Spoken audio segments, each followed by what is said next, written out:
maybe it'll try and sell you fake antivirus, but if you have FileZilla installed, it'll go ahead and steal those passwords as well. So in this particular case, it stole the passwords from them and now had access to a website. So the credentials were probably forwarded off to somewhere else, and the attack was going to continue on from there. Now, this is all pretty standard, at this point. What was really particularly interesting was when I got the FTP logs from the hosting provider. And here's a sample of the FTP log. And now, what we see here in the first particular case is that we're just downloading a file. So, we've got the download going on. It's grabbing this index file here. And the next thing, as you might expect, would be then it's getting uploaded, right? Here's the uploaded file. Now, it's the exact same file, but notice it's a little bit bigger. So we can see that based on the differential bytes there, a script has been appended to the server, or to the file. So once again, we see this user here, this IP address, downloading a file, and then here's where it starts to get fun.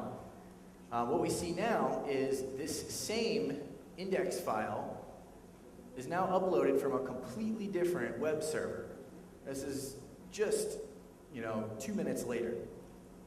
So this is sort of an interesting technique here. What we see is now a whole other IP address downloading a file. And we see that file uploaded from yet a separate IP address. And this pattern continued on for about 8 hours until the entire website was infected. Every single page had gone through and been infected. So we had these different servers. When it was done, we plotted the servers, and most of them were in Eastern Europe, and basically any other servers that were infected at the time uploaded their malicious pages, and it was the same pattern over and over again. So from a logging perspective, we get a pretty clear idea of exactly what was going on and how this web server was infected.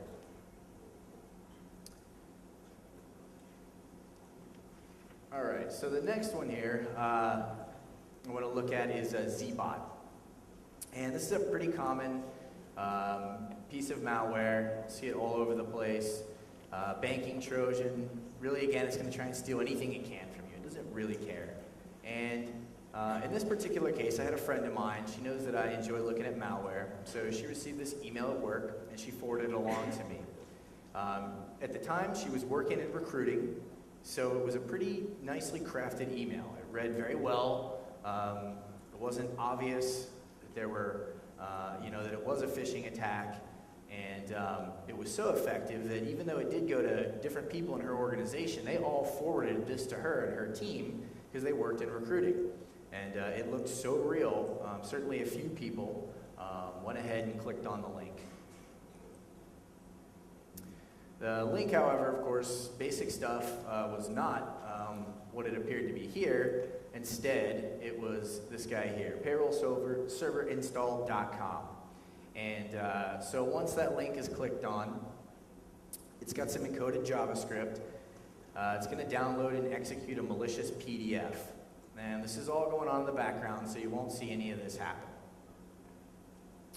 From there, that PDF is going to look for one of these 4 different vulnerabilities. So it's hoping that one of those is not patched on your system, and it's going to go ahead and exploit it. At which point, it's able to go out and download this executable file from another site.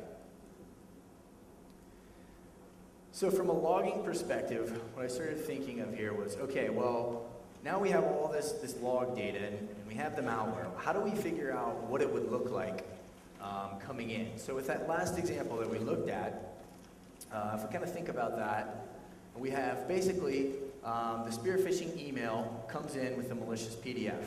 That's the first time it's going to cross the network. You have your firewall here, IDS, potentially any number of other devices in there. You could have routers, all sorts of things. For the sake of clarity, I left those out, but keep in mind, there are potentially a fair amount of other devices that can be logging here as well. So we see this firewall to IDS. Now, as soon as this email comes in, we've already got a firewall log for it. we may have an IDS log, right? You just never know. Potentially it was a blacklisted URL. Maybe there was the IDS noticed there was a spoofed email header. It's really anybody's guess, but essentially in this particular attack, this is where our log trail starts. So the next thing that's going to happen is the Windows workstation over here, the end user gets the email and they go ahead and open it. And the malicious PDF that it brings down goes ahead and then sends out another connection to this payroll server install website. So now what we have is another log here. Oh, sorry, I missed one here, the email server log. It's important to note that there's also a log generated on your email server at that point in time when the email comes in. So we've got another email there. There's a third potential log that's all a part of this attack. Now, in general, unless the IDS were to kick off something that was relevant, not a false positive, at this point, an inbound firewall log and an email receipt log. There's nothing malicious about that. There's really no way to tell. We'd kind of be hoping on something from the IDS to isolate it at this point, but it's unlikely. Nonetheless, the attack continues. So we have this GET request that's sent out back to payroll server install. This is going to respond with the malicious PDF, and it's going to hit the workstation. The workstation opens it up, and then the attack goes on into the next level here. It's going to run the PDF, it's going to launch a GET request back to payroll server install.com to grab this zbot executable file.